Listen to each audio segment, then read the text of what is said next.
ایک دفعہ میں سفر کرنا تھا،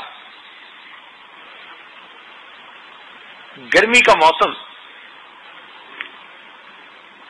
تو میں نے گاڑی چلانے والے بندے سے کہہ دیا کہ بھائی صبح ذرا جلدی نکلیں گے تاکہ دھوپ ہونے سے پہلے پہلے کوئی 4-5 گھنٹے کا سفر ہے یہ مکمل کر لیں۔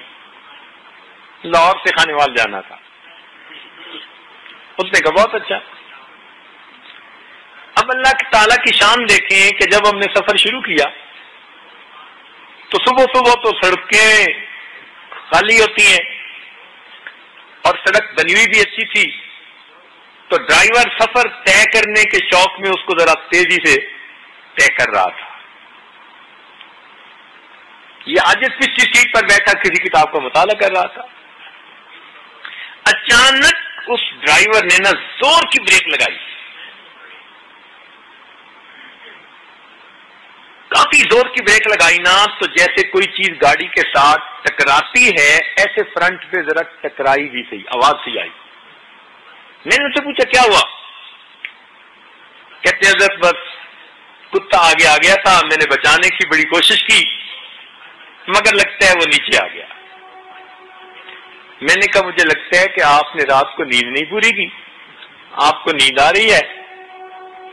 آپ کو میں نے پہلے بھی سمجھایا کہ جب سفر پہ نکلنا ہو تو رات نیند پوری کرتے ہیں۔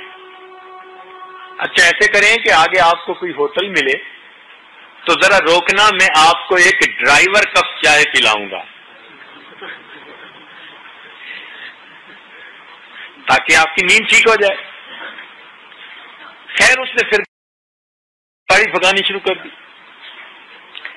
30 یا 35 میل گاڑی چلی اور 35 میل کے بعد جا کر ایک ریسٹورانٹ تھا سڑک کے بالکل اوپر بڑا، اس نے وہاں جا کے گاڑی روکی۔ میں نے اسے کہا آپ چائے پیئیں، تو دل میں خیال آیا کہ بھئی وہ پتہ نہیں آگے کوئی چیز لگی تھی تو ڈینٹ پڑا، کیا ہوا میں ذرا دیکھوں جو صحیح۔ تو اس عاجز نے نیچے اتر کے جو فرنٹ پہ آ کے دیکھا تو حیران رہ گیا کہ آگے کے بمپر کے اوپر وہ کتا آرام سے بیٹھا ہے۔ یا اللہ، 35 کلومیٹر ہم نے تیز رفتاری کے ساتھ سفر کیا، 120 30 40 پہ گاڑی تھی، کتا یوں بیٹھا ہوا۔ اب میں نے جب کتے کو قریب سے دیکھا، اس نے بھی دیکھا اور محسوس کیا کہ گاڑی تو بند ہے، تو اب وہ آہستہ سے نیچے اترا تو 1 میٹر کے فاصلے پر ریسٹورانٹ والوں نے ہڈیوں کا ڈھیر لگایا ہوا تھا، تو اس نے آرام سے ہڈیاں کھانی شروع کر دی۔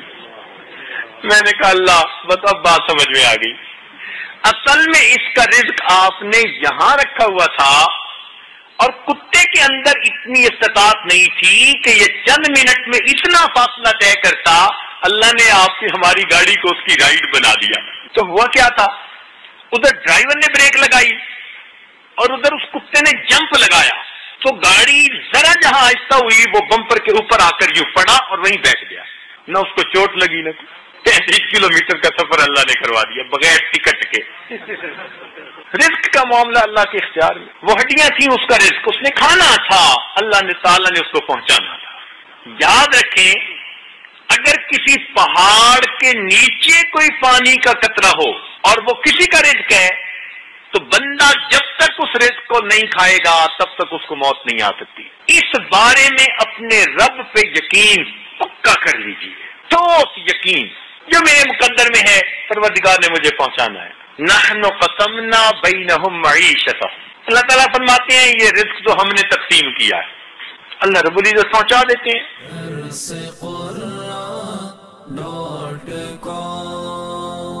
www.darsequran.com